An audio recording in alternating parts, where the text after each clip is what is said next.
पहिल्या चित्रात मुलीची आई आणि तिच्या वडिलांचा संवाद. अगं लक्ष्मी कुठं आहेस तू? तुझ्यासाठी पेढे घेऊन आलोय.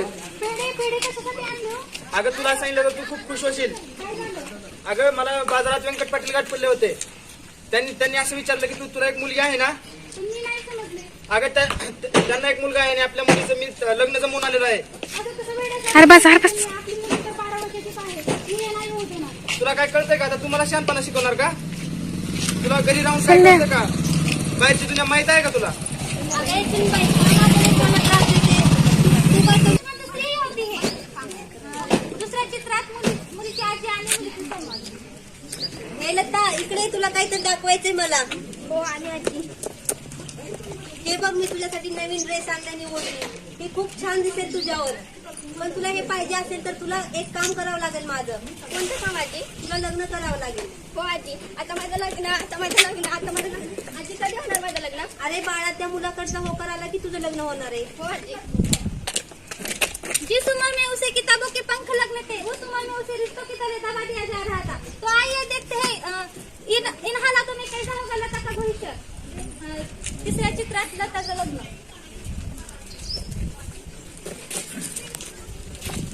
नारळाला पाणी घाला, हळद कुंकू लावा, नवरीला घेऊन या. हात जोडून नमस्कार करा. माझ्या मागे म्हणा मम आत्मनिहा स्मृती फलप्राप्ती खेळांसाठी उभे राहा. पेरे घ्या. ऐका ना, मुलगी तर वयाने खूपच लहान आहे हो. बालविवाह करणे तर गुन्हा आहे ना. तू शांत बस, तुला काही कळत नाही. मी माझ्या फायद्यासाठी काही करू शकतो. मी पटपटच करत आहे. तुम्हाला खूप गाडी असेल तर तुमच्या सोयीला बिना फेरीचं घेऊन जा. फेरे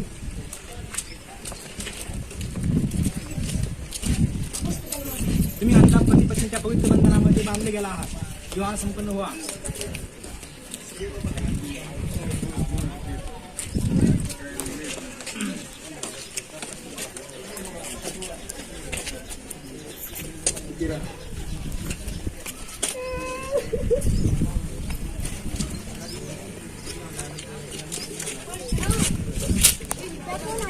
तुझी सासू आहे. सासू म्हणजे काय असतं? अगं तुम्हाला प्रत्येक- आई म्हणा आई. नाही मी तुम्हाला आई नाही म्हणू शकत. माझी आई तर लक्ष्मी आहे. बरं जाऊ दे. ये मध्ये. लग्नाच्या दुसऱ्या दिवसातील चित्र. अगं ये सुनबाई, काय करायली? तुझी आणखी झोप झाली नाही का? हो आली आली. काय करत होती? सूर्य डोक्यावर आलाय की आणखी तुझी झोप झाली नाही का? झाली आई. जा जाऊन माझ्यासाठी चहा टाक आणि त्याच्यामध्ये विलायची पण टाक. हो आई करते.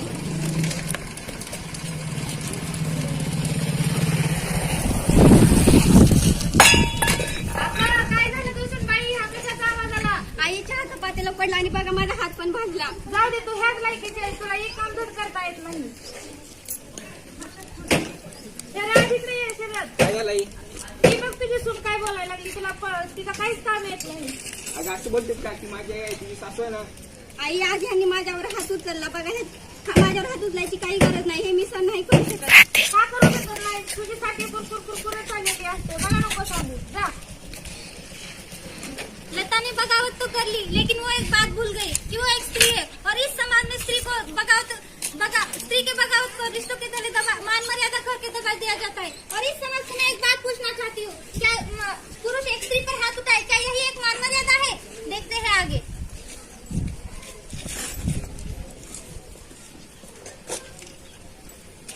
अगं सुनबाई, काय झालं तुला?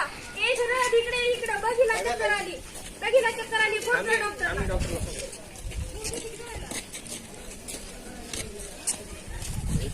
या डॉक्टर, बघा आमच्या सुनाला काय झाले.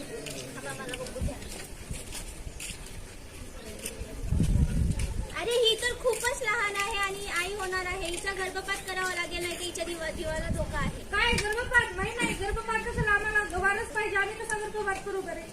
तुम्हाला माहित आहे का तो मुलगा आहे की मुलगी? जाऊ द्या, मी टेस्ट करूनच बघतो.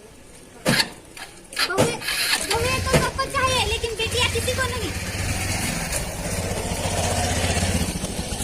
ऐका डॉक्टर, माझं मी तुम्हाला पैसे देते आणि तुम्ही टेस्ट करा. नाही हे कायद्याने गुन्हा आहे. हे मी करू शकत नाही. नाही ऐका तुम्ही. ऐका, घे हे पैसे आणि टेस्ट करा.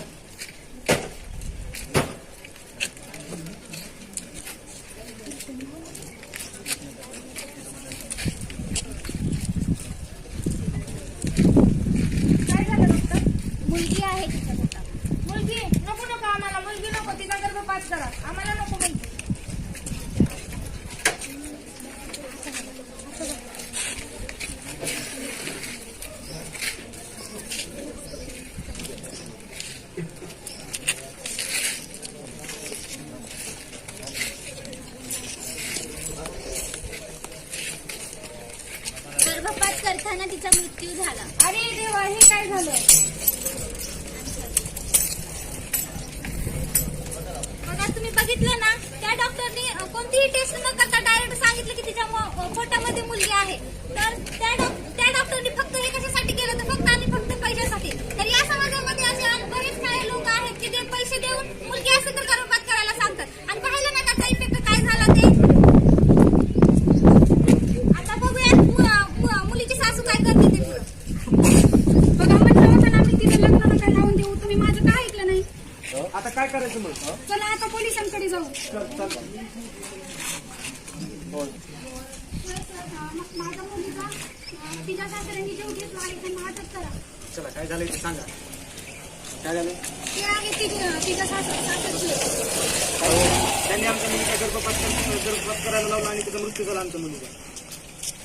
वय काय होतं मुलीचं? 12 वर्षाची. मुली लहान असताना तुम्ही पण तिचं लग्न केलं?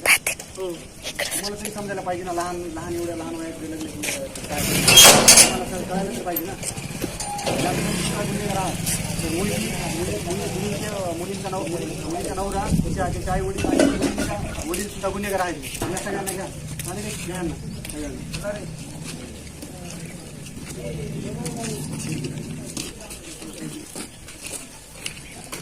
तर गावकरी बंधूंनो, आताच आपण बघितलं की आपल्या एका छोट्या चुकीमुळे एका छोट्याशा लहान मुली आपला प्राण गमावा लागला. का बरं मुलगी आहे का त्या बापाला बोज वाटावी, का वाटावी, काय कारण आहे? लहान मुलीचं लहान वयामध्ये लग्न करण्याचं कारण काय? कारण का जर मुलगी मोठी झाली तर तिच्यासोबत लग्न कोण करेल, तिचं वय वाढलेलं आहे, असे प्रश्न प्रत्येक बापाच्या मनात उभवत असतात. परंतु ही धारणा साफ चुकीची आहे. जर मुली शिकून आपण मोठी केली, जर मुलीला शिकून नोकरी लागली तर मुलीला हुंडा देण्याची गरज नाही न काही गरज नाही. मुलगी स्वतःच्या पायावर उभा असल्यानंतर स्वतःचं कुटुंब पोषण करून आई वडिलांना सुद्धा पोषण करू शकते. तर माझी तुमच्या सर्वांना हीच विनंती आहे की मुलीच्या शिक्षणावरती भर द्या. शिक्षणावर भर दिल्यामुळे पहिली गोष्ट, शिक्षणावर भर दिल्यामुळे मुली आत्मनिर्भर होणार आहेत, स्त्रीभ्रूण हत्या टळणार आहे. प्लस आणखी गोष्टी म्हणजे बालविवाह करायची गरज राहणार नाही आणि मुलीला हुंडा देण्याची सुद्धा गरज राहणार नाही. त्यामुळे सर्वांनी या गोष्टीकडे लक्ष द्या. आणि मी तुम्हाला सगळ्यांना आवाहन करतो की तुम्ही आपण सगळ्यांनी आधी प्रतिज्ञा घ्यायची, शपथ घ्यायची. सगळ्यांनी मी जशी शपथ घेईन तशीच पाठीमागे शपथ घ्या. मी बोला, शपथ घेतो की मी माझ्या मुलीचा बालविवाह करणार नाही,